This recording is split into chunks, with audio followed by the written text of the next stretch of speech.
crowded arena today and a couple of revelations now as we've had two matches already down. To recap, of course, Matt, Philadelphia Fusion triumphing over the London Spitfire in their first game of the day, and then most recently, of course, it was the New York Excelsior edging that win out over Boston. Yeah. Stronger than we expected from Boston. Yeah, I think a lot of people kind of thought the same way of Boston as they did at the beginning of last season, right? Last season, there wasn't a lot of hype around Boston. Everyone, like, power rankings was putting them down towards the bottom, and, you know, they very came much out and they towards the played, bottom. yeah, they played very strong last season. I think in the first game against New York, who we expect to be near the top, Boston put up a really good fight. But to move on, our very next match of the day, and one of the most exciting ones for sure, yeah. the Seoul Dynasty versus the Los Angeles Gladiators. There is so much spice in this one. It's like a Cajun dish, bro. I'm so ready for it. Of course, both of these teams have had quite a few different changes. Why don't we start talking about Seoul a little bit, because this is a team that did not reach expectations last season at all. They've made quite a few changes in the off-season, though. I mean, the biggest one is Fissure, right? I mean, Fissure coming in, playing the main tank for Seoul Dynasty now. Look, when he was on the Gladiators last season, they went from a team that was really struggling in Stage 1. As soon as he came in, they became a force in the Overwatch League. And then obviously, you know, things go down. He doesn't play in the playoffs. He comes over to Seoul Dynasty, and I mean, looking at it from the outside, this is kind of his team, right? I mean, you know, with a guy who's this good at his position, you have to kind of build around him. So I'm excited to see this new look Seoul Dynasty today. Yeah, I mean, with Fisher's help, you know, the Gladiators almost got to the grand finals. They really started to make their way through the playoffs, unfortunately, and then he departed from the team. But he's not the only, you know, exciting new addition on this roster, and we'll get to sort of talk a little bit about him in just a moment. But ladies and gentlemen, please join me in welcoming to the arena the Seoul Dynasty. Reppin' 82, I'm in Seoul City. Riding down the streets, got my homies with me. Pull up in a Rover. I think it's important, Mitch, that Seoul gets off to a really good start this season. As we're waiting for the guys to walk out, but they got off to a really slow start last season. They were never really able to, you know, kind of get past like the expectations and the pressure that was upon them. So I think you look at these guys, you know, to come out, they have to get off to a good start. You see Valentine's Day, they got the Trojans and Absolutely. Heartbreakers, these guys. Not just for the crowd, but of course for fans of Seoul last year. This is their chance to redeem themselves. Fletter, of course, leading the charge.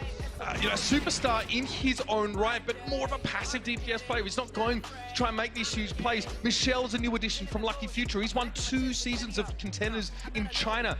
Munchkin, of course, returning from the previous season. Jae Hong, you can't forget about him. And the hot pickup of Jexa. So many people have been raving about him. Yeah, and you know, Michelle coming into the lineup, going to be playing over Zumba. Zumba, you know, a fan favorite player. At least here at the beginning, you're going to see Michelle start with Fissure in that tank combo. And now, Los Angeles Arena, it's time to get those shields up and welcome to the stage, the Los Angeles Gladiators.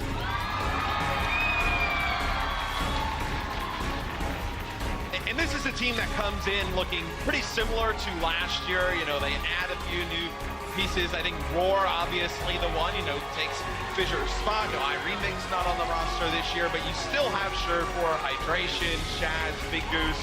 You know, Bishu's still on the team. A lot of familiar faces from last year. And, you know, they started to peak towards the end, so you think you bring back most and add a few pieces to the core. Should be pretty solid. But with a new face, of course, on this roster, Roar, one of the highly touted pickups by the Gladiators in the offseason. This guy coming in, filling that main tank position. A lot of expectations. He's got a fantastic pedigree as a competitor over in Korea. And of course, his offside of Decay will be joining the Gladiators when he's old enough. Yeah. He's actually a couple of weeks out still, but as soon as he gets on that team, he'll be hot off the presses and fragging out. But these are your two teams here, Matt. You've got to say both teams have made some important changes to important parts of their lineups here. Let's have a look, though, at the maps, of course, presented by Toyota. A map starting off with Ilios today. Yeah, and I think Ilios is a map where you could see some of the flexibility of a player like Hydration really come into play. They're a difficult team to game plan for the Gladiators, especially when you have two like oddly different like types of metas where we kind of see like teams running 3 tanks, 3 supports, or just running 4 DPS, right? Hydration can play so many different DPS heroes. You imagine he's worked on some of the tanks in the offseason to fit into some of these lineups. Shaz, who's your flex support player, we also saw him in the past, you know, play some Genji, play some Tracers. So I think the Gladiators have a lot of flexibility that should be pretty good for them in this match. And we'll see us jump in just a moment. I thought it was Ilios on the map pool, but we had locked in the pool there, so we'll have to see if that was incorrect or if I was just wrong. Tell me a little bit about how you think a player like Void fits into this Gladiators roster, right? And obviously with Fisher going out and the revolving door continuing to spin, Void now being the next man up to the plate. Well, yeah, Void's Zarya play was pretty strong last year. We saw him come in on a lot of the maps where they wanted some Zarya play over Bishu.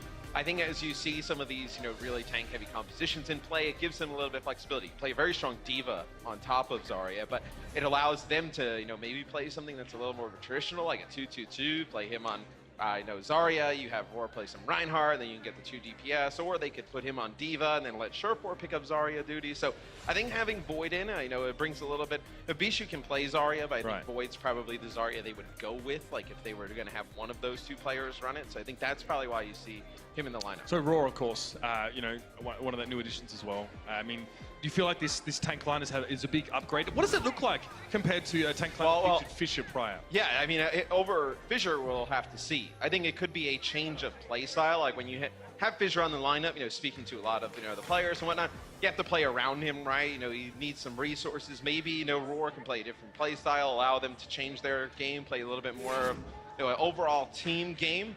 I'm interested to see that from the Gladiators. So they try and just do what they did with Fisher and replicate it with Roar in the lineup, or they change things up completely. And on the Seoul side of things, of course, Fisher being a huge addition to this roster, Jexa was really vaunted for his shot-calling ability. Yes. He was known being a very good tactical mind. Obviously, another Lucio option as well with potential to, go over towards that Mercy pick. Would it be required? We've already seen a little bit of that played today. Munchkin as well. Didn't really achieve the highest highs as a DPS player, excuse me. Definitely took a back seat somewhat to Fleta. I mean, that was kind of their weakness at some points last year, Seoul Dynasty, right? Like, you had Munchkin and you had Wakid on the lineup. They couldn't really get a running mate to Fleta, and this is a very interesting lineup. So we're gonna have Fleta playing Ashe. Fisher will play Wrecking Ball. You're gonna have Michelle play Bara, and you're gonna run two supports here. So when you have a lineup like this, maybe you just run the solo heal Mercy, but Jaehong's gonna jump on Ana.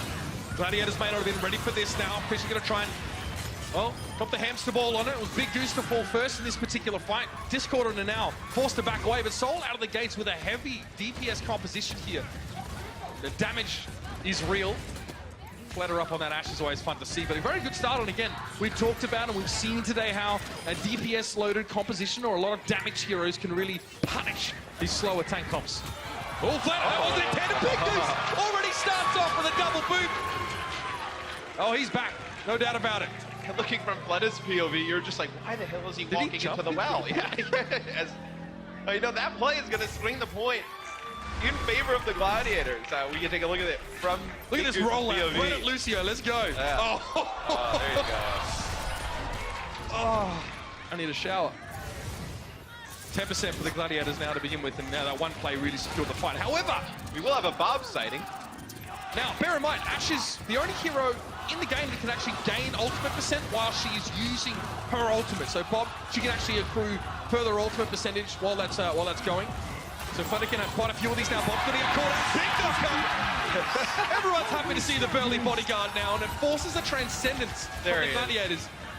He ain't doing much. Yeah, they're just mowing him down. What are you talking about? Turn the other way, Bob. Oh, he's pretty sprightly when he has somewhere else to be. There's no doubt about it. Dragon Strike now from the Seoul Dynasty, and then catch Shaz. A minute. Headshot from Fleta, and a lot of damage just being offloaded here. Doing the job so far. Don't doubt that for a second. Now Sound Barrier. Hydration almost knocked into the pit. Michelle now just has to keep them at arm's length for the time being, but Hydration may have been isolated. Yeah, but it's just so much sustain here from the Gladiators that they're able to just keep kind of juggling onto the point, whether it's Big Goose, then you bring Hydration in on Brig, Sherpor can jump in on Sombra. Roar's going to be able to use his Primal Rage here and stay alive for an even longer amount of time. I don't know how Seoul Dynasty is going to capture the point. Fleta's in deep trouble here. Coach Gun will get him away from Roar. There's so much damage available from him, and Fisher just limps away. He's not having any of that. Again, plenty of damage. It's very flashy, this damage-heavy comp, but it didn't get to the Gladiators for the point. The Gladiators are winning this point 83% to 0, and they're getting out-damaged by double by Seoul Dynasty. So, obviously, with the more DPS heroes, you're going to have that extra damage, but it's not resulting in any type of progress on the point. Fisher just got mowed over there, that EMP. Coming through from Sherpor, the timing was beautiful. However, Bob came out after, so he wasn't turned off by the EMP. Fisher back in the fight now. Michelle gets Void before he can get back into the mech. Nice bit of help there. Raw going down. That was going to be the rocket barrage, but Transcendence is going to keep the remainders of the Gladiators topped up, and they will stay alive for a while. Soul need to shift the rest of these players on the Gladiators before the rest of their teammates arrive, before they're reinforced, so to speak. But this is fine if you're the Gladiators, Mitch, though, because you just keep extending this fight, and it makes Soul a little bit desperate to maybe invest some other ultimates into it. Soul takes the point, but now you're going to have the rally coming back, a self-destruct, you're going to have Surefour getting close to this EMP. You could combo like the EMP with the self-destruct, maybe connect with 1 or 2 players, right? Like, and then you can just steamroll onto the point.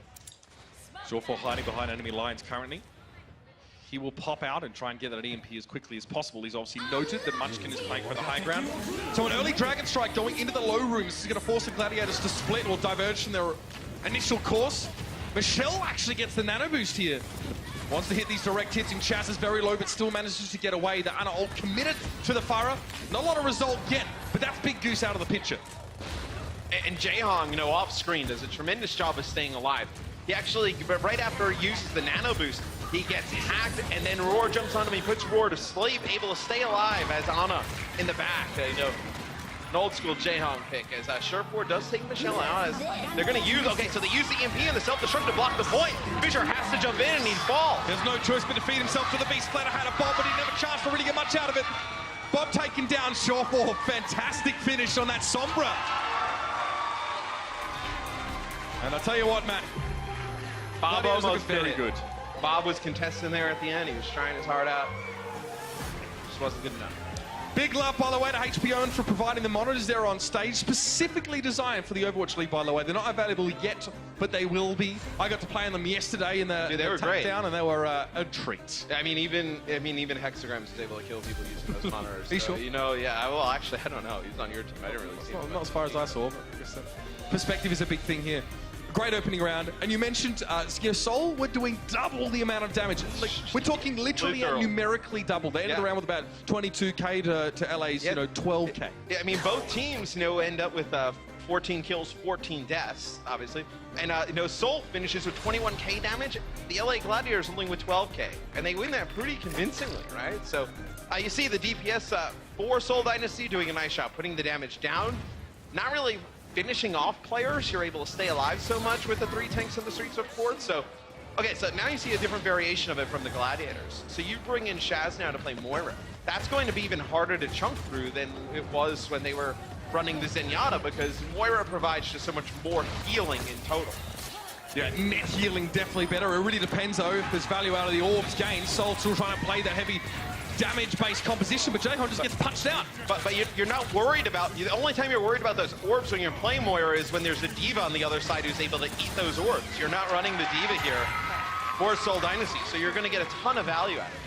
And the Gladiators are trying to play close together. Moira doesn't normally pair great with a front line that likes to dive or a team that wants to separate themselves a whole bunch. So Shaz can actually unlock the full potential of the mad scientist here. And Soul are going to make some changes of their own. Now, this is interesting. They take a Moira of their own, and they go to, again, a fairly heavy tank with free support composition, but with a twist, I suppose. Yeah, I mean, maybe you feel like you can get some extra healing, obviously, with the Moira of your own, but you could run you can run this in, and that's a ton of added damage that's not going to be matched by the Gladiators. So, Surefour just getting right up in Michelle's face with the hack there. Soul just ran headlong into that. I heard a shield bash come out very early with speed boost and all, but Big Goose was ready to redirect some of that traffic straight over the cliff. I mean, the worst part about that fight for Seoul Dynasty is that the Gladiators don't use any of their ults, right? I mean, you make those switches, you don't gain really a ton of ult progress, so you're on outside of Fissure, but you're not forcing them to use any ult, so you can't kind of, you know, swap that ultimate economy game in your team's favor. EMP is going to be massive. Trying to play up on the high ground. Here's that EMP. Fisher could not do anything yet again. 2 maps in a row, he's been targeted and pretty much taken down. The Gladiators say, yeah, we know you very well, Fisher. We know how you tick. We know how you tilt. And you know as well, when you're playing the Moira with this comp for Seoul Dynasty, the Gladiators know you want to stay together because you need to get value out of, you know, all Moira's healing in an AoE spray in front of her, that it makes you an easy target to connect with everybody via EMP. Like, at least the Zen you can play far away, the EMP comes in and then you trance on in. Again, you can't do that with this. Last fight was an EMP, this time it's just Surefour. Oh no! He was caught in the blast! There was no way feeling he was going to get back to that one. Void gets himself two with a self-destruct and Flatter. He's over the edge. What a dominant performance from the Los Angeles Gladiators, and map one is done. Blink and you'll miss it. Really strong start here from the LA Gladiators. Some nice switches. They opt to not go with, 3 tanks, 3 supports after, really their first push onto that point. They have Surefour switch over to this Sombra, and the Dynasty had no answer for it. You have to love to see that raw dominant as well on that round. More of the same after the break. Stay tuned. This is the Overwatch League. The Overwatch League is powered by Intel. Game, record, stream without compromise on Intel Core i7. And by Omen by HP, the official PC and display of the Overwatch League.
Spirits are high here in the Blizzard Arena, especially amongst local fans. Hydration Man got himself an upgrade to his outfit, by the way. Better than the water bottle. Water jug. Look, I mean, it's not going to work very well in combat, and this is definitely a brawl.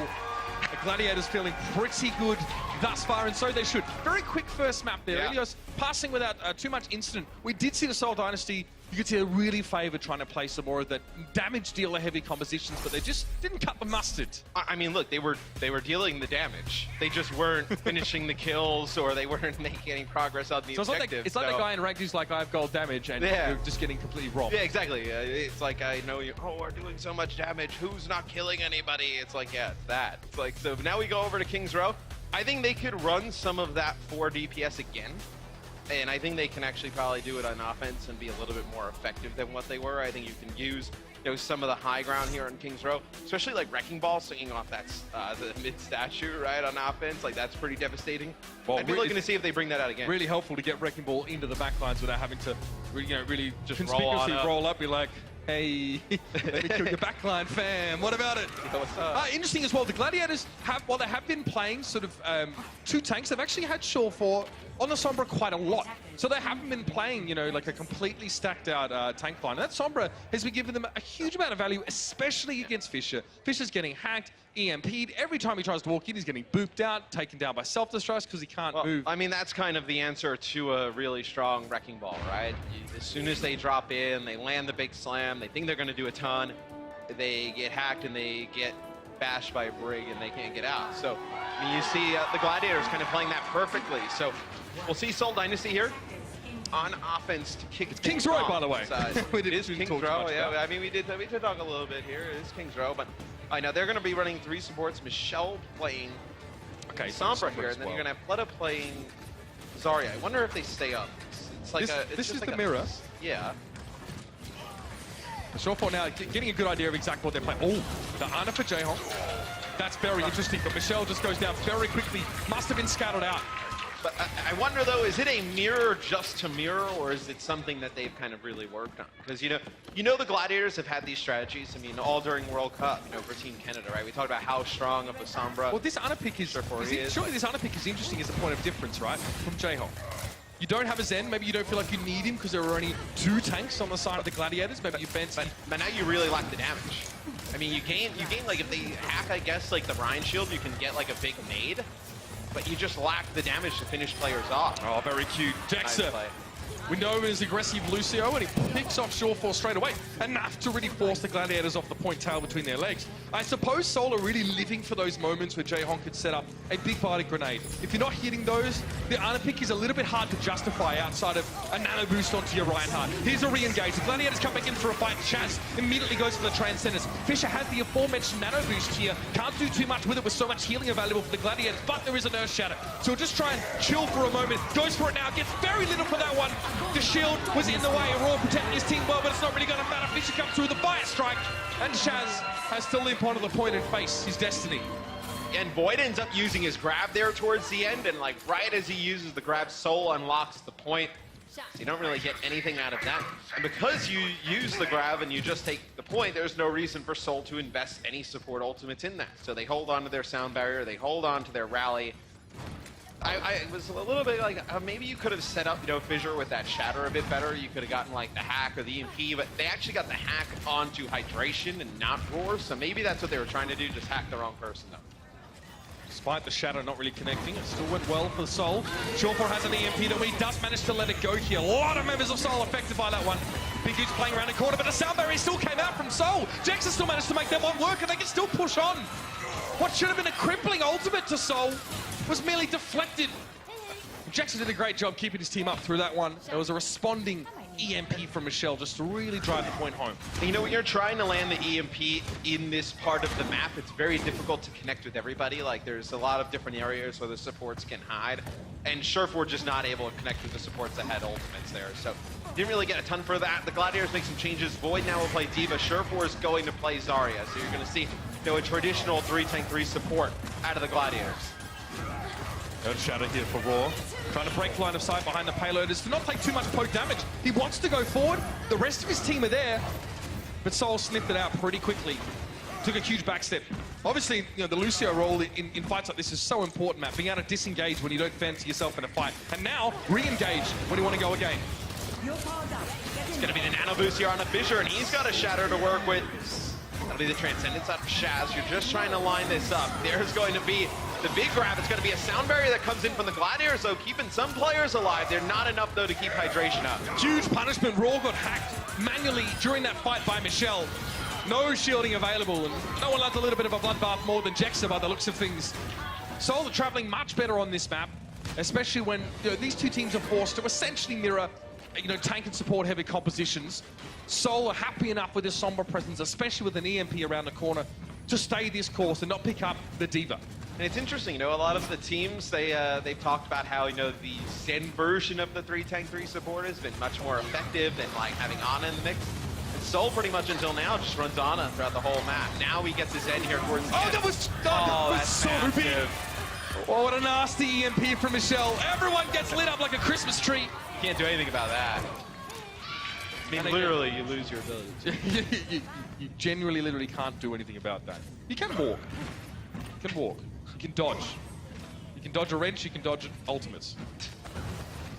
Flutter and Munchkin here set up on the side halls just to get an idea of which side the Gladiators are going to be pushing out from. Shawfall has a Graviton here, and it's going to have to be a good one. There is no D.Va on the side of Seoul right now, so he doesn't have to worry too much about it getting eaten up. He needs the placement to be good, and it is. Pushing forward now. Flutter and Fisher very low. Raw charges through. And that's what the Gladiators need. The grab is always going to be extra effective against this particular comp Seoul are running. I mean, you do use your rally there for Seoul Dynasty, but you're going to have Sound Barrier rally for the next fight. You know that they do not have grabs, so you can kind of try and muscle your way on through, force the Transcendence of the other team, but most likely Big Goose will end up getting Sound Barrier during the fight. So you'll have all 3 support ultimates here.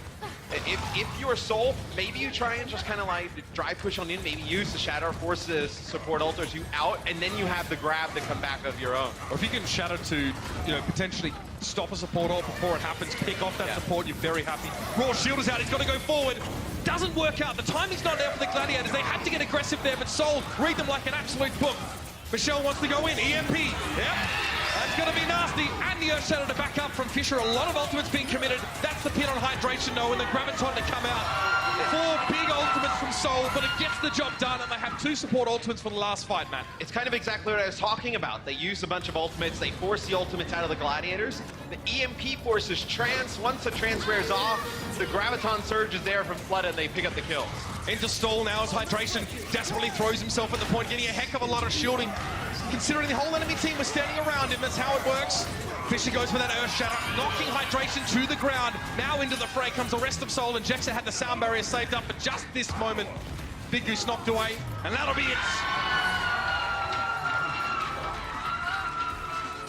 Really strong offense there from Seoul Dynasty. It's really impressive to see how they, bounce back after that really rough map number 1. Came back to storm through this map here on Kings Row.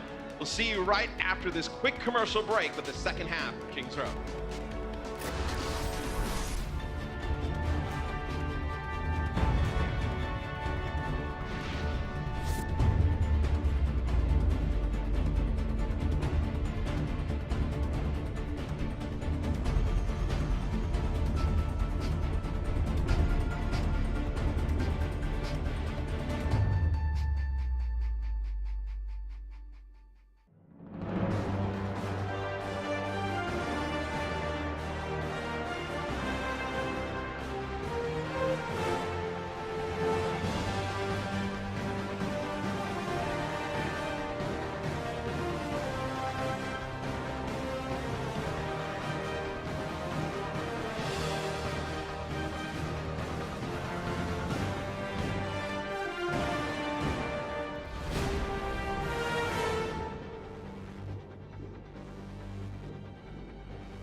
One minute and 42 seconds. That's the amount of time the Seoul Dynasty have left in the bank after finishing Kings Row. Matt, it actually seemed pretty smooth for them. Jaehong didn't even die on that round at all. I mean, they only have 6 deaths total. And that was on the attacking side, mind you. The Sombra play was just unbelievable. I mean, from Michelle, right? Connecting with an average of 3 players per EMP. The EMP is great, obviously, to pick up kills off of combo, but also like force support ultimates out. It allows you much more value out of Graviton Surges at that point. And again, the Gladiators may opt to go for a composition that features "Don't do it, Tasumi. Don't do it to me." All right. Is it? Yeah, why At not? the Symmetra. Okay. I've seen everything. I never want to go back to the old timeline. So, okay. so if you haven't seen Symmetra in a bit, kit's changed a bit. So you can throw the turrets out now. They still only have 3. The teleporter moves from an ultimate, as you see here, to an actual ability, so you can send everybody on through. And then her ultimate builds up a huge photon barrier, which blocks so much damage, and it creates such a difficult thing for the opposing team to deal with. Most importantly, Symmetra's primary fire no longer locks onto targets as a straight beam, but it really ramps up in power and, of course, can gain ammunition from shields, which there are a lot of right here. So here's the play. The Gladiators get onto the point. They kind of do a bit of a rope-a-dope with the Seoul Dynasty, but they still lose Big Goose early in the fight, and they're looking worse for wear health-wise. Void's down, Hydration's missing, Raw's not looking great either. So this may not have worked out for Seoul, for the Gladiators. So to talk a little bit about what you were talking about, when Sherfort aims at Fissure's Reinhardt shield and just aims at it, puts down primary fire, it will increase in energy, and he'll also gain some ammo back. So you kind of almost have like 2 Zaryas out on the field, except like Sherfort can get charged up much faster. So you see, that's going to be the Sim ultimate, so that's the photon barrier, as They push on to the point. I mean, look at how powerful it is. The Seoul Dynasty, if they want to interact with the Gladiators at all, they have to step forward. They might just be forced to wait this out or wait for Fisher. And that seems to have been the plan. Fisher comes in, gets his Zarya bubble pretty much instantly, but there's a Transcendence in over the fight. Jaehong responds, gets one of his own. Fisher's down, tank battle won by the Gladiators. Now the charge on out, and well, look at Jaehong being forced away from his team. They can't benefit from the healing. Fleta falls flat as the charge connects, and Jaehong's all alone. The Gladiators, the Symmetra play, the dream is real. I mean, to give you an idea of what the Photon Barrier does there, I mean, it blocks about 2,200 damage. So that's a pretty high impact ultimate there. Especially if, like, you were stuck in, like, a Graviton Surge, let's say. You can use it to, like, split the Grav in half and potentially block. It probably deters Fleta from using his Graviton You Surge. can still shoot. If it's your barrier. Well, you can also teleport out of the Grav as well, so you can get players out of that in that situation. That one-way barrier really nasty for Seoul to deal with now. And they come into this next fight with a few more key ultimates the Dynasty do. Obviously, Graviton Shatter is also there. Sound Barrier. Here's another Photon Wall now as well as they push forward. Graviton Surge. Shorefall might not be able to survive this one. He's focused out pretty quickly, and it is very pretty to look at. But on this stage of the map, it might not be what the doctor ordered. Do we see a switch? I think the fans would say no. I think his teammates probably would say yes, but... Tasumi is for the fans. Yep. However, it'll be Sombra this time. Interesting. Grab as the Dynasty Really early. push very close forward. This self-destruct could be nasty. Raw has the shield up pretty quickly. The Gladiators aren't affected by it, so that's all hunky-dory. However, they get nothing with the grab either. Void was hoping to sort of catch them unaware, but now they can almost outmaneuver Seoul as they move to the payload through this choke. This is a bit scary once they fan out from the choke. That's a nice hack though. Raw goes down instantly. That's the Transcendence. Yeah, I mean, the Gladiators were able to gain a little bit of an ultimate advantage because of that fight. The Transcendence is now gone, and boy, do you see how charged he is up on that Zarya at 100%. Now building up towards another Graviton Surge. As he's in an awkward position though. They have to back on out. As I say, they have to back on out. They ain't going nowhere. They're stuck in a grab of their own. Fleta lays it down.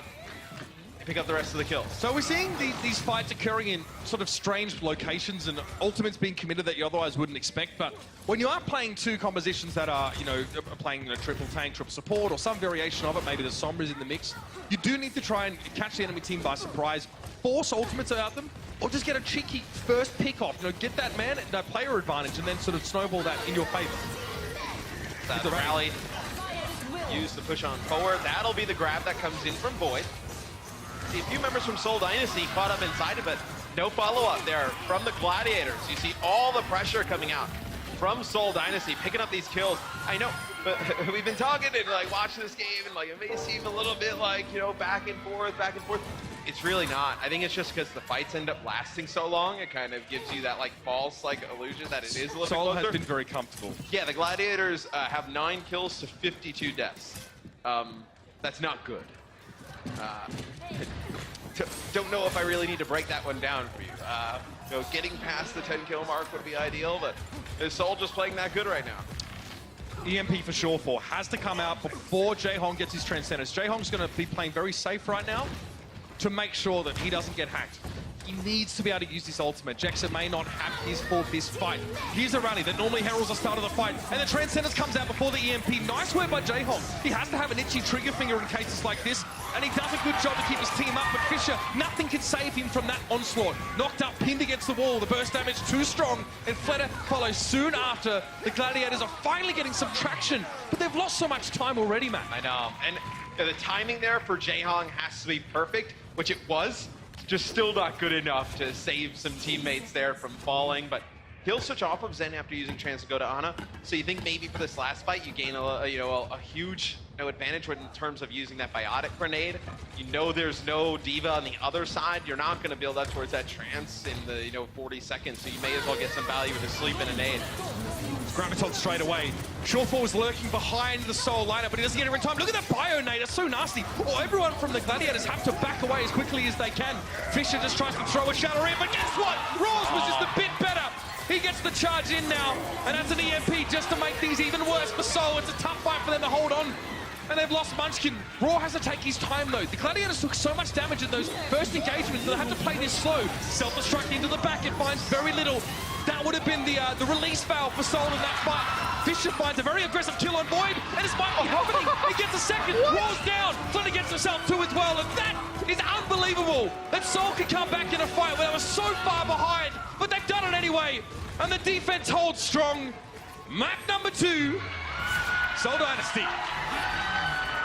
Really nice switch from Jaehong at the end there to go to Ana. Who most likely is HG Fissure. He's still not, look, he does not look happy after map number 1. All these flavors, Fisher. You choose salty, bruh. See a much different Seoul Dynasty in map number 2.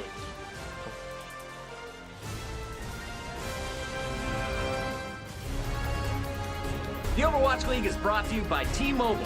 High ground or low ground, T-Mobile has you covered. And by State Farm. Whatever life brings your way, State Farm is here to help life go right.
This first day of 2019 season is living up to the hype so far. We got a close one here with the Gladiators and Dynasty all knotted up at 1 apiece coming into the half. Oh, that's so beautiful. You gotta love seeing it. Welcome back to the Blizz Arena. How you doing out here? Everybody still with me? We are halfway through our 3rd map of the day. It's Puckett and you know the boys. I got Semler, I got Hex, and we got so many games to break down. I'm even talking like Semler right now. It's excellent. Semler, we got to look back to game number 1, though, because Gladiators are going up against their former main tank in Fissure, and right away, these guys came to play. Yes, the Gladiators looked fantastic going into it. It actually kind of made me doubt my prediction a little bit. I got a little worried there, especially because Hex and I went head-to-head. But the Gladiators looked absolutely fantastic. Everything just clinched together for them. Ilios was their show. I mean, the goose was loose. His big goose starting right away. It looked really cool from Seoul right off the bat. They're running an unorthodox strategy. You got the Bob fans. The arena went nuts for Bob here. Poor guy. Take a nap, take a nap.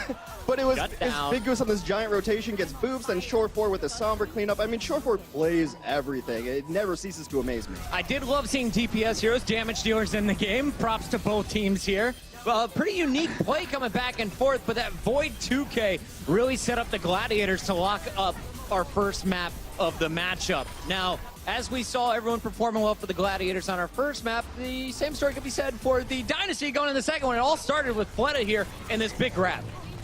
Fleta just plays everything, and you can't underestimate how good this guy is. And it's going to be those traditional damage dealers who have to move over to the Zarya. And it was really interesting because Seoul showed some prowess on non-3-3, and they showed some good 3-3 on Kings. Yeah, that's the thing going into it, though, is that we're seeing just how well teams have to play if they're not going to run 3-3.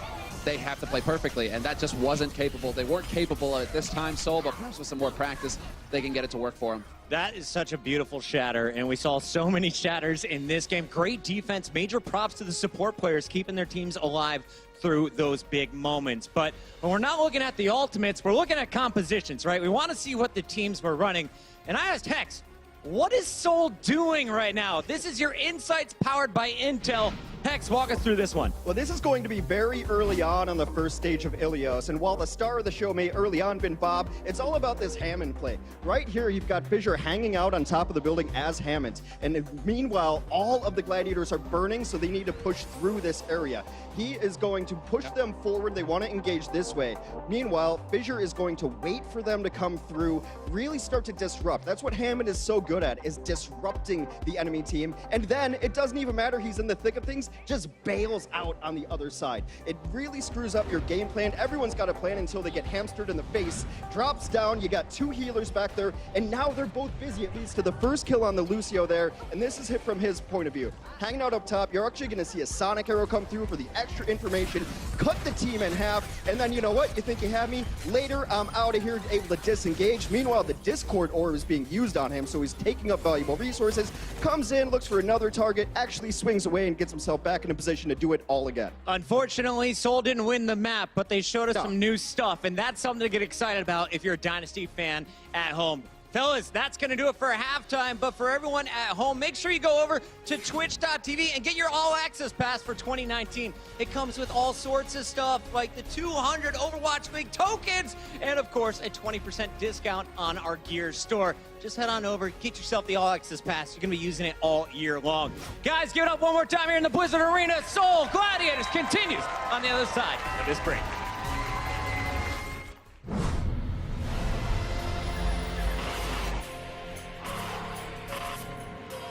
They don't just play for a team. They play for every fan, every rival, every moment, every match. And when everyone watching expects the best, they perform with the best.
Well, it wouldn't be a classic grudge match or rivalry without a very back-and-forth series so far. It's one apiece here between the Los Angeles Gladiators and the Seoul Dynasty. And Matt, Seoul looked like a completely different team in map 2 on Kings Row as they did in map 1. You know, we saw some of the player reaction shots, and you saw Fissure on stage, and he didn't look happy. And sometimes you just need a player like that who's just kind of not satisfied with like mediocrity kind of thing. Yeah, what more? who's just gonna fire everybody up. Like, you think he wants to lose to his former team, like how they went down in map number 1? Like, Probably not. He ain't going down like that, right? So, like, he probably told the rest of the team, like, yo, step it up. Like, come on, like, let's get things going. Well, they looked great in map 2. I mean, we're going to head into Horizon now for map number 3. It's often the players, you know, with the highest expectations of themselves that also have high expectations of their teammates. We know that Fissure is that kind of person. Yeah. And that's why this Seoul Dynasty team is touted to be so much stronger now. Is this? It's not another great bamboozle, right? They're just saying, okay, hydration scouting, so they can change their team composition early. So he was actually often about looking at what Seoul were playing, and now they know that they want to play pretty standard composition here, Matt. 3 tanks, 3 supports. It's just a matter of where they decide to attack from. Like, you rotate all around the left-hand side and go to the point, or you kind of go right underneath Seoul, and then at that point, it's what does Seoul decide to do. So, see where the Gladiators opting to go. Now they go underneath Seoul, so what is Seoul's reaction? Do they go back to the staircase behind them? Do they go all the way across? Looks like they're a little bit undecided, so the Gladiators will take the point. Now it puts Seoul in a tough position and just jump on down. Yeah, I mean, I guess that's fine. They leave no one up above, but the Gladiators now trying to go for a bit of a debate. They head onto the high ground themselves. They're like, well, you don't want to play here? We sure do. Then they drop down. A lot of positioning here. Very nuanced play, but the splatter that used to be short floor is anything but. Now much is going to push forward, and Raw is going to go down early. Gladiators lose the first player here, and doesn't herald success in this fight for them, unfortunately. Yeah, I would assume that Sherfor probably thought they were going to get pretty aggressive there, because they actually did force Seoul Dynasty into a pretty tough position, like in between that staircase. Like, they weren't fully up the staircase, they were right off the point. They were kind of stuck where Void is stuck right now. As Void probably, yeah, he's going to die. Hey, Raw still did more damage than Fisher in that fight. Was able to sort of build up towards his shadow a little bit quicker. Obviously, if you look at the screen, the Gladiators are actually on the attacking side, not defending. So those little icons will be switched for you in just a moment to make that clear. So Jaehong already built up to a Transcendence. Same with Shaz here in these first fights. So see the Zenyatta damage that just comes down. Like, especially with all these tanks, the Discords, the damage amplified, like, Zen can just do so much. Transcendence out early here from Shaz. They might try and get aggressive here just to try and force Jaehong's out, which he doesn't. He holds on to it. Very nice. Now they're going to use Jaehong's trance to push on through. They use the Shatter as well. That's perfect. That's perfect from Seoul. Nerves of Steel, they see the Gladiators running at them full tilt with Transcendence. They say, we have enough room in between us and them right now to get Jexa to hit a speed boost. We're going to back off. They do that and they say, guess what? We had our ultimate. We were saving it. And they managed to get that value out of it, especially after the speed boost had already been used by the Gladiators, so they couldn't get away. You see this from Fisher's POV. Charge into the Shatter. He connects with a few players, but yeah, that's where, you know, Lucio can enable you to get out of so many tough situations, and you need him in these comps because obviously the tanks are rather slow. So, you know, Lucio having that speed boost available at times and being able to amp it up, huge. Here come the Gladiators once more, but not pushing onto the point quite yet. Gladiator says, okay, you want to hang around? I'll hit you with a Graviton Surge. Void, cheeky, tries to drop a self-destruct in the backside, but there was too much shielding, and he goes down to Michelle's self-destruct. 1-for-1 trade now as Flanner is fallen. Big Goose gets the big boot, and now Raw wants to push ahead. He gets himself a barrier, and he's going to be very happy to play aggressively with that one. Sureforce sets him up nicely. The kills aren't there for the Gladiators. They will need to finish this fight properly, or Seoul will be able to regroup and push back, just like now. Yeah, they have a Transcendence. Seoul should fight this, which they get right onto the point. Roar gets low. He'll die to the Fire Strike there. Fissure takes him out. Fissure just goes on through, man. And you know what? We've talked a little bit, and we've shown some of, you know, Fissures or Shatters. I feel like every time we've seen Roar line one up, it's just been blocked. They have not been able to land one of those big Shatters. Look, Raw got unfortunate as well. As soon as the Transcendence came out from Fisher, from Jaehong, he charges at the wall. He sort of, I don't think he lines it up well, so he actually just charges straight at the wall and doesn't gain any distance. That puts him out of the fight for a bit, makes it easy for Fisher to do the same back to him. Last chance saloon for the Gunslingers on the Gladiators now. They must make contact with this point. They've got 2 ticks and a little bit more. They're not quite done yet. Pushing in, getting flattered first is a pretty good start, but the Earth Shadow is going to make it a little bit hard. Void doesn't stay in his spec. He is knocked out. Fisher deals with that one, but the Gladiators have the numbers here, and they're putting pressure on Seoul now to respond. Raw, Earth Shadow. He needs to connect this one. Another unsuccessful charge, and he has no chance to use it once again. Raw is nullified. Positioning just wasn't there for him. Self-destruct for Seoul, doesn't find anything, but the Transcendence is definitely helping. It's going to pay dividends if they can keep this roster up and standing. Fisher getting pressured by multiple players in the back corner, and Michelle is just trying to peel some of those players away from him. Hydration is low, but Fisher's down. It's a 1-for-1 once again, but the Gladiators aren't on the points. Seoul Dynasty managed to hold on. There were 4 Gladiators players still alive and part of the fight. A bit of a Charlie Niner, perhaps, Matt. And those are really tough fights to lose there for the Gladiators. You lose that fight, not able to do much of anything there. We will see you right after this commercial break.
They showed up to game day with plenty of fuel in the tank, but the Gladiators barely leave a scratch on the bastion that is the Seoul Dynasty on that first attack here on Horizon Lunar Colony. Matt, wasn't what they were looking for at all. Yeah, you could. I can see actually from our caster perch here. All the faces of the Gladiators are just like drained, and everybody on Seoul like just jumps up in excitement, man. And that's just great to see there if you're a Seoul Dynasty fan. A big welcome as well to our audience over on Disney XD. You've joined us in quite an interesting situation. Map number 3 in this series between Seoul Dynasty and the Los Angeles Gladiators. The Gladiators just failed to capture the first point on their attack, which means that all Seoul need to do is capture that point A. It could be pretty simple for them now, unless the Gladiators put up quite a staunch resistance. Seoul Dynasty's attack on King's Row in the previous map was very strong. We'll see how they go here on Horizon Lunar Colony. Is Fleta now, you see him playing Sin. Fissure will be playing Wrecking Ball, so changes now coming in across the board. As they'll have, okay, Ryan, so you're gonna have Ryan Zarya, and then you're gonna have Michelle here playing Reaper. So you're going to bring Reaper into the mix, very strong against tanks. You just need to get him into a good position. That's the toughest part with Reaper, is the mobility issue. Michelle's already showing himself to be quite a flexible individual here. Yeah. Many of us expected him to come and be playing that diva role primarily, but even over Fleta, he's the player that they're wanting to try out some of these DPSs, and now It's like, it is what do so we do? quiet. Now it's about to get real loud, real fast as the Dynasty are trying to push onto that high ground. Munchkin, he gets caught off. He is down. Seoul did not want to let their Brigitte player get sort of cut off the rest of him, but what do you do when he gets booped and Yeah, this is away? the definition of bad positioning. So now you're just kind of stuck out here in outer space with like 2 doors to go through. Besides the You've fact lost that your brig, you can't breathe. Yeah. Well, And, okay, so now we're going back to the original plan. Now we're going back the other way. So okay. go to where the oxygen is. Yeah. Well, Right. they need to go back because you need to get Munchkin back in the mix, right? So He has returned to the yeah. fray. But they still want to go outside. They doing still it want to again. chill in space. All right, I feel this. So again, they are really adamant about pushing from the outside, which is not a common strategy, by the way, ladies and gentlemen. It kind of puts you at a disadvantage. Raw says, no, I'm going to send them straight back out in the airlock. It's like a grisly death in every space movie ever. no, Raw's getting all the credit for those as well, because he hit him with the final, with the Primal Rage. Excuse me. Looks really good on the kill feed, but in all honesty, Seoul Dynasty just went for a space now. They got cryogenically frozen. They'll be back in the next arc of this anime. Don't worry about it. Yeah, when you saw Jae-Hung with the coalescence in every trailer last year, that'll be the one you see this year. Oh, when he was hosing them down. That'll be this year. Yeah, so this is definitely worth a replay. Not. They get knocked around. This is what you see from the outside. And, you see, in space, ladies and gentlemen, there's nothing to slow you down. So you'll keep going at the same speed forever, unless you hit something. And You went odds of that to happening are very low. school for something with outer space. No, I don't know. Everyone knows that, though, Matt. Come on. Michelle up on the high ground here. Again, the Reaper is still looking to find his mark on some of these big and bulky tanks and really get value. Otherwise, he's kind of vulnerable. If he gets stunned before he can sort of, dash away like an edgelord, like fade into the wisps of darkness, that'll be a problem. They only need to win one fight. And I mean, if you get the Reaper in position to take out, let's say, Roar playing Winston, you're in a good spot. All the ultimates being used here. Both use the Transcendence. There goes Roar. That's the big kill you needed for Seoul. 2 Graviton Surges, neither actually really find their mark, but it does hold Roar in place for Michelle to go to town on him with those Hellfire shotguns. Now returns to the point. The fight pretty much over here. There's 3 players left for the Gladiators, and they're essentially looking around like confused Travolta right now. They don't know how to get back onto the point. Michelle is a very fearsome prospect, and especially if he's sort of hunting. So they're trying to stall this out. Just take a bit more time off the clock, but it's not going to matter because they didn't catch a point A. So they need to stop them completely. And there it is. The Backstreet Boy remix, Die. Void going down to Fleta, and Gladiators have no choice but to throw themselves at this now, Matt. It's here or it's never. And I mean, they're just trying to extend this as long as possible. Void knocked off the point. That'll be it. Seoul Dynasty takes the map. This is what happens when you come out on the attacking side, as the Gladiators did, and don't make a mark on point A. If you fail to make any progress through the map, it makes it much easier for opponents to eclipse your performance. And that is all that's required. Perhaps a smile on the face of Fissure is hard to say, but he's got to be a little bit happier with that one. Quite some shenanigans in that particular map. We've got one more just around the corner. Don't go anywhere, ladies and gentlemen. The Overwatch League is powered by Intel. Game, record, stream without compromise on Intel Core i7. And by Omen by HP, the official PC and display of the Overwatch League.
inaugural season of the Overwatch League, the Los Angeles Gladiators were one of the strongest teams in the Pacific Division, with some of the strongest fans, as you can see.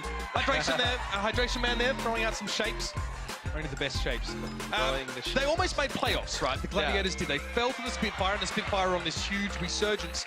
I just had to watch it. I had to. It was mesmerizing. It's either I turn around or I look down that way to see. Conversely, though, Seoul were not as impressive. This does not look like the strength of the Gladiators we saw last year, or, again, conversely, it does look like Seoul's just coming out much stronger in this season. Well, that's the thing. You know, obviously so early in the season, all you kind of have to base is like scrims up until this point. As I know, potentially the final map in the series will be Route 66. I know if the Gladiators win it, obviously we'll have a tiebreaker map. But you look at these two teams and you're like, well, is Seoul just kind of, you don't even want to say Seoul's overperforming or, you know, performing better than we expected, because you look at this lineup and you expect them to play like this, right? It's just whether, like, you know, they really just kind of have the Gladiators number today. You know, Gladiators, you know, you would have seen Bishu come in a little bit more, but Void playing tonight. Yeah, my understanding is Bishu's actually not well today, is what I've seen on the Twitter of Gladiators. So sending her well wishes. It's a big unlucky. Yeah, the Gladiators definitely feeling a little bit beleaguered without his presence and leadership right now. So they take a peek out. They see they're playing Bastion. Oh God, they're playing Bastion. So now we need to see an adjustment for the Gladiators now to sort of deal with this guy. Bastion, I mean, you've probably seen him, you've probably played, in fact, he's in all ranks, to be honest. People just play him. Obviously doesn't move a lot, but does a heck of a lot of damage and really needs to be dealt with. So the Gladiators are coming out with what I'd call a fairly mobile composition, right? A lot of heroes that can sort of peek up and back away, and Hydration can take to the skies and avoid that torrent of bullets. And the hometown crowd here trying to get behind the Gladiators.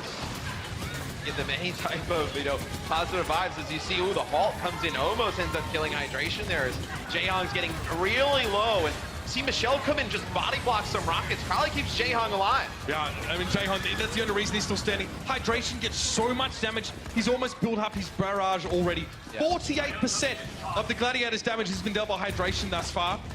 Again, it's like we saw in the previous games, like we saw in map 1. It doesn't matter if you do a bunch of damage, you need to secure kills. That's what Seoul failed to do on Ilios, and that's what the Gladiators haven't done yet here. And I know Bastion now is obviously more deadly as he fires. That'll be the Dragon Strike that comes out from Shin. He ramps up. Yeah, and you know, his damage gets more accurate. You know, his gun gets more accurate the more he shoots. This will be tank mode. This can be quite deadly. As Jaehong trying to heal himself up. Oh, okay. He's just going for clips at this point. Obviously, the projectiles that he fires in tank configuration have a distinct travel time. They drop. This could be nasty though. Barrage coming in, Hydration is shut down immediately low, and that's how you respond. You send your Diva up, say, Michelle, look, you may die in doing so, but you avoid us from getting completely wiped. Michelle was still standing. Hannah's found short for now. With Hydration coming back to the fight, the Gladiators still don't have enough to go on with. The Bastion strat, I hate to say it, is working.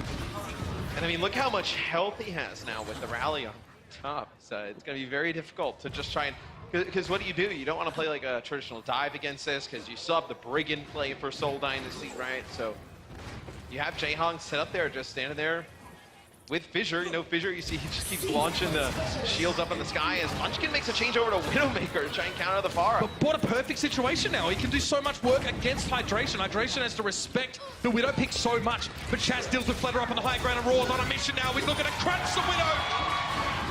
They found Munchkin pretty comfortably here, and perhaps a lot of theatrics for what was a very simple assassination job, but that's fine. Changes are going to come here for Seoul Dynasty, though. You're not going to play this in stage 2 of the map. So, okay, so they're going to opt to play... nope. Jaehong switches over from Ana over to Zenyatta. So you'll have those 3 tanks, those 3 supports. You're going to run Winston here instead of Reinhardt. Hear that ultimate come out from Surefour.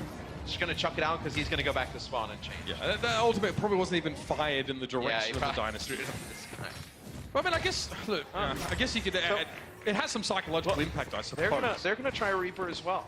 So, you know, I think teams are either really believing that Reaper can be a difference maker against these tanks, or they just kind of write it off completely. But or at least not a liability. You know, we saw Michelle get good value out of it on Horizon Lunar Colony, but there are plenty of ways to sort of sneak around behind your enemy team. I think in a situation like that, though, you can run Reaper, where you just have to take point A. You know the fight is played in a really controlled area. Like when it's this large and there's so much area to roam around, I don't know if this is where you run Reaper and they switch off of it right away. They take to the high ground, the Gladiators, so they back up completely and they opt to go the long way around and fight over the bridge here. Shaz in a position now where he really needs to try and shut down the enemy tank. Fisher is alive and Roar is not, which means that he's become endangered species awfully fast. Shaz, the Transcendence, but who to use it on? Lost their main tank. You have to back out. I mean, as soon as you lose Roar and you have no shield, the Discords are just going to come flying. The speed boost is going to come in from Seoul Dynasty. They're just going to run you over. A lot of expectation on the Gladiators this season, Matt. They were expected to be top 4 by many, including myself. Not a great series from them so far. Here's the Graviton surge. Shawforce taken down by the pin. He was held in place. Fisher got to find his kill. Hydration knocked back. Roar is really just trying to stand tall here, but they're getting run over by Fisher. If you give him an inch, he'll take a mile. He loves to play aggressive. He loves it when these fights break down. Here's a Reinhardt, just gets to hold mouse 1 and keeps swinging for the fence. 1 minute and 40 seconds remain for the Los Angeles Gladiators, and they've not done much to amass much of an ult bank. They switched compositions previously. They've not done nearly as much damage in these fights as Seoul, and they're staring down the barrel of Jaehong's Transcendence and Jex's Sound Barrier. Yeah, I mean, when the Gladiators get these ultimates, the issue is they may just need to blow a bunch of them to get the payload moving, which doesn't force Seoul to do anything. They can hold on to them, come in, win the one fight they need to with about, 45 seconds to go, and hold them on defense. Massive pick off though. Jexy goes down to Shaz. That almost downrange. The Zen Sniper returns. Fisher somehow staying alive. Transcendence being committed and a lot of healing going his way. Now a Sound Barrier to keep the Gladiators topped up despite the self-destruct that was coming down, and it seems to have worked pretty well. Munchin by the wayside, Fletter booped around on the payload. Shaz to get the final blow there. And the Gladiators finally break through. But they will still have one more fight before they can access this last part of the map, before they can get that second checkpoint. And it's kind of the situation I was saying that's aligning up here. I mean, you have 40 seconds on the clock. They're going to be able to come out, get another fight. The Gladiators, though, they did end up holding on to some of their ultimates, so that's their saving grace. The Graviton Surge, the Transcendence, and the Self-Destruct. You could probably land a pretty nice grab coming out of here. They may not even be able to touch, and there it is. Boyd now needs to combo with Self-Destruct with that grab as well as he possibly can, and it pays off! That's what he was looking for. It had to be a multi-kill or at least get some value out of it. And now the Gladiators know that they will get to continue playing the attack here. Holding onto those ultimates for Seoul seemed good, but a Sound Barrier wasn't going to save him from the grab bomb combo. The silver lining, of course, is that Fisher still has his Earth Shatter. It'll be much more deadly in this part of the map, but the Gladiators, they're happy to keep playing. And it looks like, Fisher kind of had his shield up in position, but it looks like because the grab is up on the high ground, they kind of fall out of it at some point, so you can... They get split. The grab, yeah, and it just splits them off, and it ends up blowing a bunch of them up. There will have been a Roar as well with the displacement caused by the Reinhardt swings. Just as the Graviton expired, would have allowed them to be knocked away when they otherwise would have been held together. You have to time that perfectly. I don't think it was intentional, personally. No, yeah, I don't think it was, but that is as good a timing as you could get if you're the Gladiators. Ooh, a lot of damage onto the back line there of Seoul. Jackson, Jaehong looking worse for wear, and even Fisher going to have to take a big step back. Earthshatter, big one! That's 3 down, but Roar himself is knocked to the ground. And with the Transcendence in play, there's not many opportunities for the Gladiators to capitalize on the fact the enemy team are all taking a brief dirt sleep. We'll keep trying to push up here, though, and Seoul have a Graviton. Munchkin lets it go pretty much straight away. It wasn't eaten, but it doesn't really do all that much either. Now they're going to play a bit of a do-si-do around the truck, try and force the Dynasty into a bit of an enclosed space and get some splash damage there, but neither team really getting the better of one another now. The payload is rolling in the wrong direction for the Gladiators. They have to keep going. Well, they know they have to push forward and take this fight and get some kills and then start to worry about the payload. The payload now starts to move. They try and take Blood out. As he had that rally active, they do it, but at the cost of losing Roar. Hydration looking low, but that's a good Sound Barrier time, and the Gladiators still have 5 plays to work with. Void, it's a self-destruct behind the pillar, so no one's going to really get affected by it. Michelle is still healthy enough while Big Goose is trying to boop and bop and do some damage. Fish is low. Nice work by Big Goose there to knock him forward away from his healers. Now the Transcendence are coming out from Jaehong with a self-destruct in over the top. Transcendence wouldn't have saved the Gladiators from that self-destruct, but no one was in line of sight of the explosion, so the Gladiators get to keep fighting. Flatter down, he went for the Bastion, it didn't quite pay off, and Michelle is knocked out of his mech on the payload. The Gladiators, they're finally broken through the breach they go, and they'll get themselves a map completion. Definitely more than they would have expected. They do complete it in overtime. Jaehong towards the end goes to the Bastion, trying to pick up some kills, but not enough for Seoul Dynasty to hold on. Thank you, Brandon, for showing us the correct spelling of eSports on your t-shirt. One of my favorites in my closet. Shields up, obviously, is what we're seeing mouthed out there in the crowd. And that's what they did, except they used them more as an offensive weapon to barge through. I believe, Munchkin actually gets his grab eaten by Void towards the end there, yep. There you see, the icon now added to the kill feed. Yeah, we can actually see that. God bless. The amount of people got to me goes, did you miss that grab on Route 66 4 weeks ago? You know what? Probably did. I gotta drive home you, you're like looking through clips, you're freaking out, like. That ain't me, fam. That ain't me. Cool conflict. Ain't me either. So, we'll now get a chance to see what the Gladiators decide to do on defense. Seen some Bastion from some of the teams here today on Route 66. Let's talk about that. Like, what is, obviously, we saw Seoul try and use it more liberally, Rawhide. Is that, we're talking about, is that legit as far as you're concerned? I don't think though. I don't think we have enough data here to be able to just take a look and see with Bastion to see if it's legit. I mean, look, in theory, it makes sense, right? They're going to play tanks that can't access the high ground. I'm going to put a hero who shred tanks up on the high ground, which they cannot access. In theory, it works. There's a lot of things that make sense in theory, but don't actually work once you go out there. So Vice versa, to be honest. The Gladiators now will be on defense. The phrase shields up, never been more true now. They're trying to fight to stay in this series, take it to a 5th map, really make Seoul work for it. We've got Fledder on the Ashe pick again. I'm quite excited to see this. Obviously, Ashe, man, she's not super mobile, but you kind of see her as like a midway between like a Widowmaker and a McCree kind of. She has that medium to long range. They have a ton of just like AoE splash damage, right? When Ashe throws out the dynamite and it connects with a few players, it can become very deadly. Obviously, the coach gun to get out of harm's way, and then you also have her primary weapon, which you can just lay down a ton of damage. Then you have Jaehong now playing Junkrat, the rockets coming down from afar. Where do you even look here if you're the Gladiators? That's a great question. I guess they realized that, playing this triple tank, triple support comp, or as it may have been sort of, 2 tank, seeing Shawfall switch to Sombra now, doesn't quite play out so well when Seoul have a lot of damage and the ability to finish kills. Ashe is there, of course, for Fledder, can get those pickoffs, make sure to secure kills. Jaehong, of course, is, well, Riptide is pretty darn good, especially if he gets towards that in the next fight. So a lot of ways just to flatten these slower, tankier comps. I think the thing I'm most impressed with Seoul Dynasty here today is just how they've been able to play, all their players have been able to play so many different heroes, and that the hero switches at the perfect time.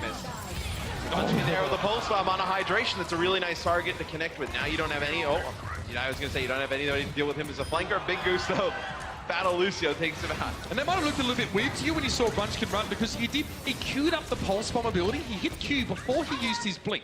So he sort of estimated that he knew where he'd end up, so he'd get his pulse bomb out quickly. He wouldn't be standing around using it. Riptide doesn't get anything done though. Void able to eat that one up, and then he actually finds his creator. The Junkrat is down. Michelle is in a position to still do damage. A beautiful direct hit. He was hitting some crazy ones over on Ilios earlier on. But I think he's a little bit concerned about staying around for this fight, even though he has the barrage. He doesn't want eyes on him when he goes for the ultimate. A lot of damage from barrage, but also makes him very vulnerable. Probably some changes here for Seoul. So that is going to be a barrage back in the spawn. You're going to see everybody switch stuff.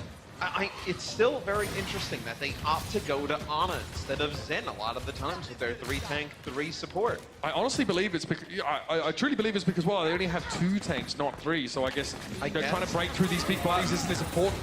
But they do have D.Va there, though. So, I mean, Ana can get her nade eaten up by the D.Va. You don't get a ton of value out of it. You can get dove on by Roar rather easily. And then Ana doesn't have as great of defensive capabilities as like a Zenyatta, so that's definitely a question really as well for Danny if he does get a chance to talk to Seoul. We'll see what their thoughts are on that one. Also, no Jaehong's Ana is just nasty. Oh, you love to see Jaehong's Ana. I mean, so here's that prior fight. That was after the EMP went down, and Big Goose. No one doesn't like him, really. So the Gladiators now set up, and the payload has not made much progress. This is huge. A minute left, or under a minute left for Seoul to actually get to this first checkpoint, and then we'll have a map 5 if they fail to do so. Hydration's gone down early, so Jaehong really able to do a lot of work, as that Ana is definitely a bundle Ana if I've ever seen one. Michelle seems to be caught up by Big Goose there on that high ground, does get desuited. Jaehong playing very close to his teammates here, knows he needs to be there, he needs to keep that healing coming.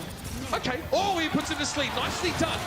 Raw tries to charge in and gets incapacitated during Primal Rage. That's really going to take a lot of the sting out of what the Gladiators were able to clap back with.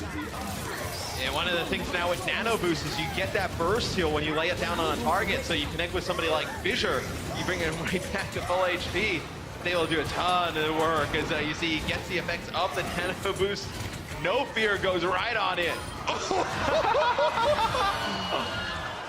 Oh, it's like you don't know him. What else would you expect? I'm sure Fissure would have been more than happy to put those to bed, and yes, that will be Seoul getting that first checkpoint. So that's the first hurdle, jumped over. Nano Boost, they're obviously doing a lot of work for Fissure. On his own, he was able to corral 3 of the Gladiators players away from the point. Maybe the Ana answer is as simple as Fissure wants Nano Boost. And he just wants to go. Well, if you think of Fissure, he's the kind of player that, would like a team to be able to play around him or essentially be built around him. Yeah. So Seoul have definitely had to change their structure, I would think, to integrate him effectively. I would say it's worth it. Yeah, I think so. He's definitely a player that you want to invest in. High economy, but he definitely gives high returns. Flat out Graviton, straight into the corner of the payload. He's very hard to eat that one up as Diva. And the self-destruct in over the top. Oh, nicely done. Void actually does a one better.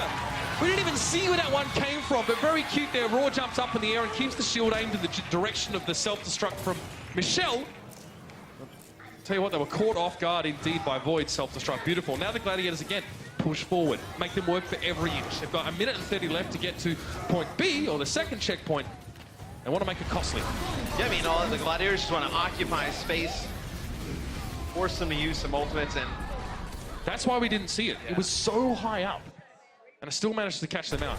Brutal. For Seoul right now, they don't really have a huge ultimate presence in this next fight outside of that Transcendence.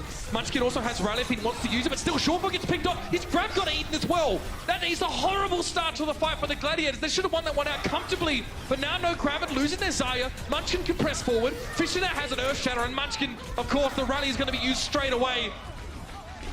That could have gone so well for the Gladiators. In fact, it should have by the books. Yeah. Well, when the grab gets eaten, it puts everybody in a tough position because you're planning on following up with a lot of damage for the rest of your team. Foot, right? So when you go in with the intent to use the grab and then follow up damage, you throw the grab, it gets eaten, and now everybody's standing right in front of them with no way to be able to put down all that damage to the CC'd opponents. The Dynasty getting a bit of a freebie in that last fight. Michelle did a fantastic job to eat the grab itself. Well, we know what Fissure wants. Big slam. Pretty much just one thing. I know it's disgusting. He's looking for an Earth Shatter here.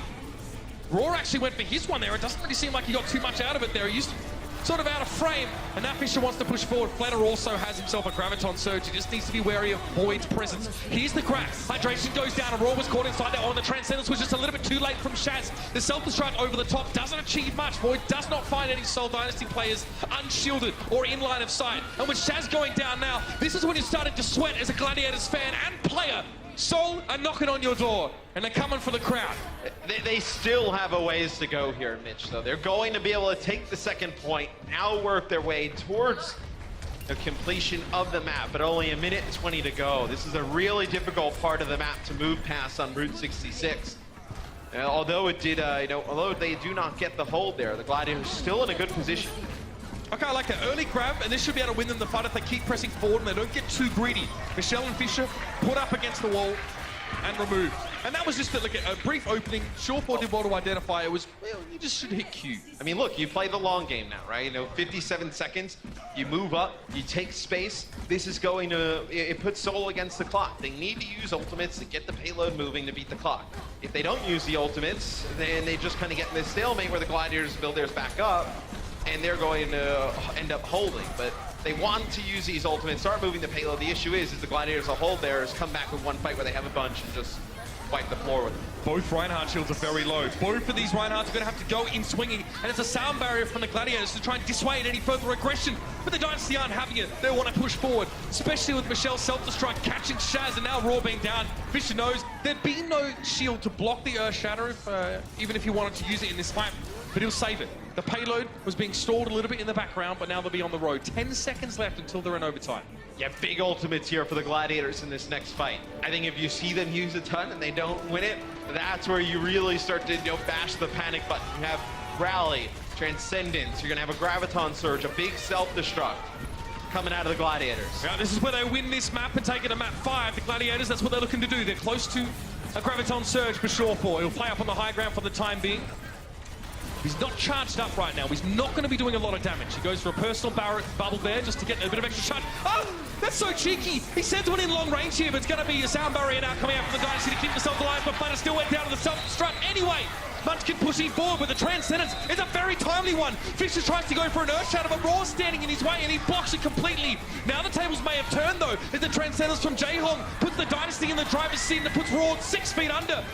Fisher forced to back up. He has a Discord orb on him right now, so he doesn't want to drop his shield. He needs to get that health back before he goes in again, and that's a self-destruct sent into the back corner to no effect. Yeah, they just needed the self-destruct to buy them some space. They spread out some of the players, getting the effects of the rally from the Gladiators, and Seoul Dynasty now fighting at full strength yet again. Shatter comes in once again, an attempt from Raw to end things. It doesn't work out. Fisher has one of his own now. The Reinhardt's really taking center stage in this fight as key shifters.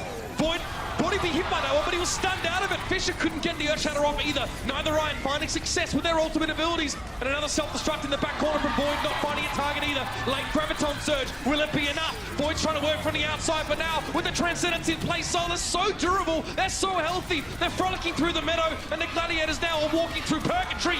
Couple scant meters left, Soul have done it. They finished the map, which means there's more to come, which means they ain't done yet. Oh, you love to see it with a draw. Oh, man. Both teams ran low on time. We're still going to go back in, of course, at 2-1. Both teams will have a minute left. And that's how it will stand. They'll have to try and get as far as they can. At one point, like everybody, because I like to watch the mini-map during a lot of these fights, and it's crazy. People are everywhere.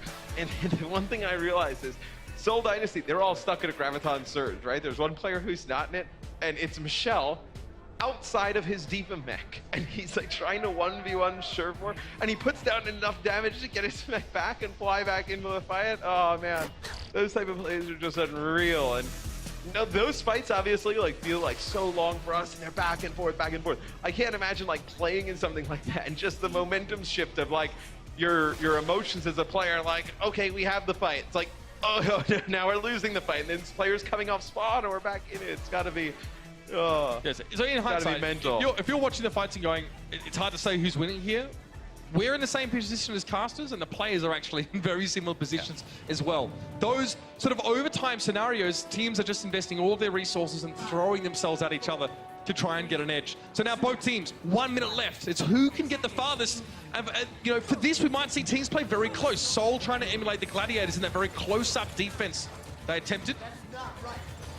I mean, see how long it can work for. You play this close. If you lose this fight, you know you're going to get maybe 2 more, at least 1 for sure. So winning the first fight in overtimes like this definitely guarantees you a bit of extra distance because of that old percentage. Well, and the time's obviously going down as well, right? So all it takes is a Graviton Surge. You move 2 or 3 players off the payload. Overtime, Wick burns down, and that's it. Soul around here. They're going to have to go once more with 20 seconds left. So the Gladiators here can still quite easily get even that first checkpoint. We've seen teams finish the map in overtime here. This is actually bad. If you're going to die, everybody die at the same time. Don't lose players 1 by 1. Now you're going to wait at least for Fleta to come back from the spawn. So maybe you'll get a Lucio taxi and get him right back in. But see Fisher up on the high ground. He's the only one there right now. He's got to wait for the rest of the squad. Seoul do have 1 more fight. They're grouping up right now behind that gate. But what do they really have to work with? Shaz has a Transcendence, so in theory, if Seoul Dynasty try and engage directly, it could be quite a wash fight. Oh, calm down, everyone, I know.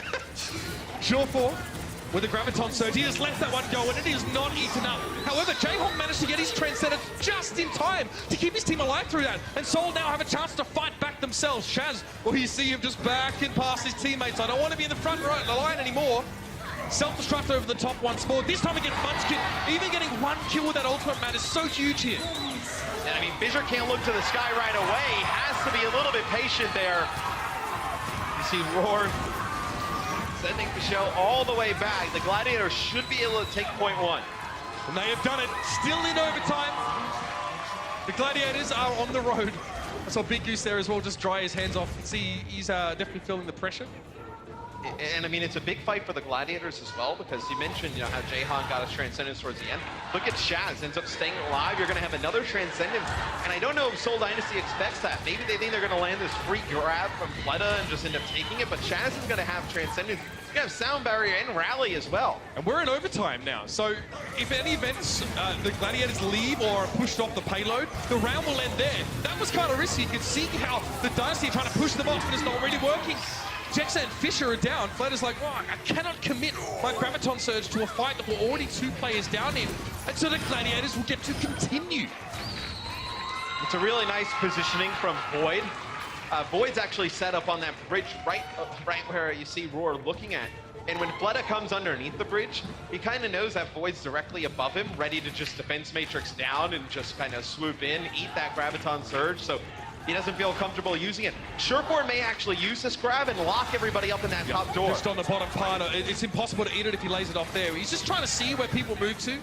He's not charged, he doesn't get caught out. He can get away, he's got his own bubble here. But he wants to gain some charge, and he got very little from his own bubble. Here's the Transcendence how to start this fight, and it's gotta have to be a Sound Barrier from the Gladiators. They use it immediately to keep them topped up. Oh, Michelle gets Shawfall there, but it's traded out. Munchkin goes down. Shawfall's Graviton now, just a thing of the past. And Void looking pretty average right now. One of the few players up on the payload. Raw finally arrives back to the fight, but Fisher knocks him right on his behind. Orders him to take a seat. The Gladiators are finally halted. But that is quite a push. I'll be happy with that. That's a very strong push, at least in my opinion here, is that they're able to take the first point and then push all the way, probably about 75% to getting, that 5th point. Sign. The Seoul Dynasty will have to match that with only a minute on the clock. It becomes a tough situation for Seoul as well, because what does the Gladiators decide to do? Do they decide to do something a little bit cheeky on the defensive end? It's really one push. You come out with 3 tanks, 3 supports with a Ryan, let's say, and you try and fight that first fight, and they're running that Bastion on the other side, like, you're already now staring down the battle of 30 seconds on the clock, probably after that fight ends. Yeah, if everybody dies. Something standard, right? And you just get completely embarrassed. And then you have to switch, so you reset any type of ultimate build-up you would have had. So I think it's just kind of a guessing game. Like, what do you think the Gladiators do? Do they play something standard? Do they play something a little wacky? I'm not gonna lie, I'm feeling the Route 66 trap remix. All about it. The Dynasty, we won't know what they're gonna be playing until they push out a spawn. We know where the Gladiators are going with you, and they're going with a standard comp. So, yeah, as you sort of speculated, Matt, will they go with some Bastion, some wacky business to try and catch Seoul off guard? Looks like they're being very sensible here for a team that is more likely than most to go for something wacky and crazy. So Seoul will come out of the gates here again with a very similar team comp, and it will be a war of attrition over this payload to get it moving. See if Seoul has an idea that the Gladiators are playing this close. Obviously, now they see them come out of the train car, so can they break this setup a little bit faster? The Gladiators, it took them a little bit to get going here at the beginning, as, oh, that's a big kill. Roar drops. This is huge for Seoul, Mitch. I mean, as soon as the Reinhardt goes down, the entirety of the Gladiators are completely exposed, especially to Fleta, who will be very charged up at this part of the fight. He would have prevented a lot of damage with his projector bubble and his own personal shield. So that, particle cannon is really revved up. When the Reinhardt's gone, it's going to be looking very, very bad. Now, Seoul, good. They get a better start than they were perhaps expecting here against the Gladiators. They're close to a Transcendence. The support ults are looking good here for Seoul. I mean, Jaehong essentially, doubled up Shaz in terms of building towards that Transcendence. He's got it now, ready to use. You're going to have to keep Fissure alive. That's really what it's about. Seoul cannot leave the payload as overtime has begun. They need to stick to it like glue. Just keep one player there, that's fine, but if that one player leaves, that overtime bar is going to disappear very quickly. The longer you stay on the payload, the longer overtime goes, the quicker the bar will dissipate if no one is present.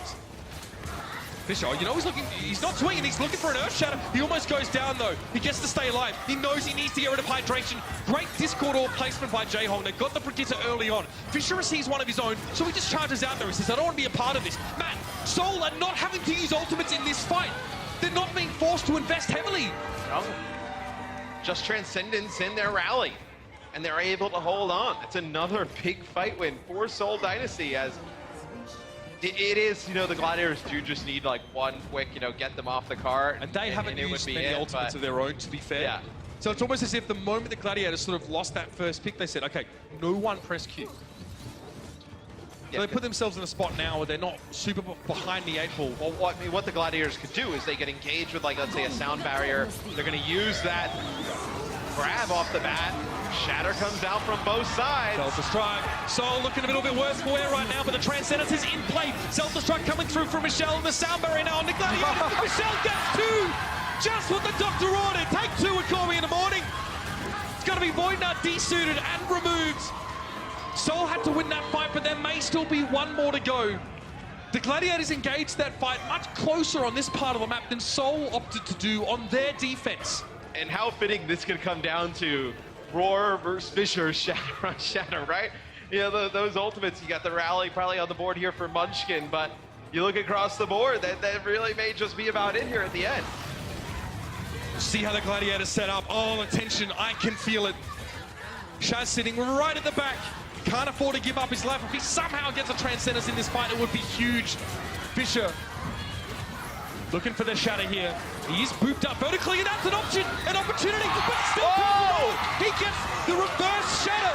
Just when the Gladiators thought they could push in to get the job done, he gets the Earth Shatter, and the Gladiators were not shielded. They were not ready for Fisher to turn around like that. And on that note, the Seoul Dynasty start the 2019 Overwatch League season with a nail-biter victory over the hometown heroes, the Los Angeles Gladiators. And you're right, Matt, it came down to a shatter-off between Fisher and Roar. And I tell you what, Roar got a pretty good one off. It was a really nice boop to get Fisher up in the sky. But he didn't get Fisher with it.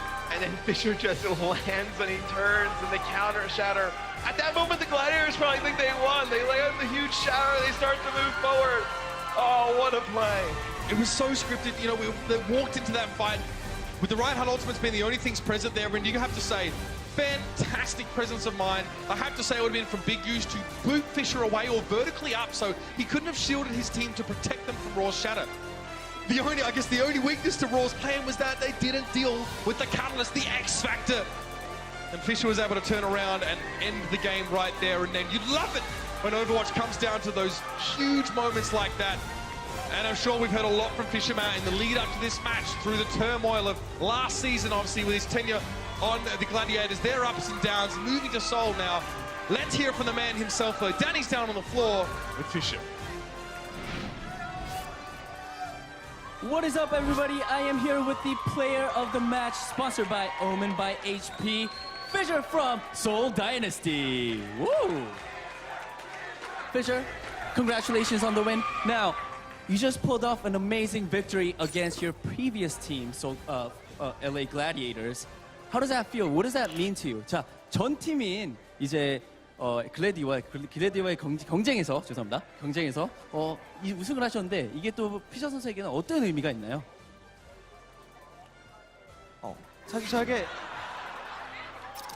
사실 글래디가 이제 제 전 팀이다 보니까 뭐 많은 분들이 이제 제가 런던한테 해왔던 그런 뭐 저를 후회할 거냐, 판 걸 후회할 거냐 뭐 이런 식으로 얘기를 하지 않을 거고요. 저 글래디가 이제 저한테 제가 끝나기 때 스테이지가 끝나고 시즌 끝났을 때 글래디가 저한테 해줬던 그런 모든 혜택들이 웬만한 팀들보다 가장 최고의 대우로 저를 바쳐줬다고 생각해서 글래디한테 이렇게 적이 돼가지고 정말 아쉽지만은 멋진 경기 해가지고 정말 기분 좋습니다. So to put it simply, I don't really have anything against the LA Gladiators. The promise that LA Gladiators had for me after last season, they really pulled through, and it was an amazing promise, an amazing agreement that we had. So it's kind of unfortunate that I had to face against them, our previous team, for our first matchup of the season, but I'm very happy that I won today. All right, cool. Thank you so much. Next question, one more question. This one is a fun one. Do you believe, Fisher, that you are the best main tank in the Overwatch League? 자, 피셔 선수, 자기 자신이 최고의 메인 탱커라고 확신하십니까? Nobody.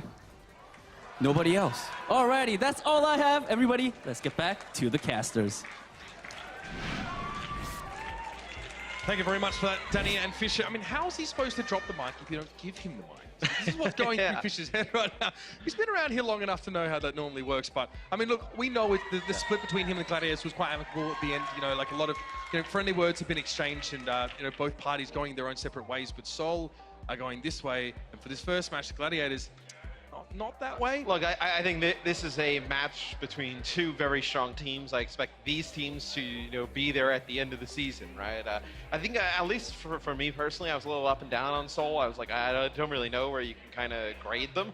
I was actually extremely impressed with their versatility as a whole throughout the match. They were playing a lot of different things. A lot of Munchkin would play like Zarya at one point, then Fleta's now playing Brig, and then they wanted Munchkin on something else, so Fleta's now playing Zarya. A lot of interchangeable parts here. I really like that. I'm really happy with the way Michelle has shaped up. Yes. Coming into this lineup, we've seen some, very, very solid diva play, but also his ability to flex on to multitude of different heroes. That second half of the match, when we really started to realize that map 1 was maybe a little bit of a red herring in terms of what Seoul were able to put out. Horizon is where it started from map 3, and Seoul were dominant.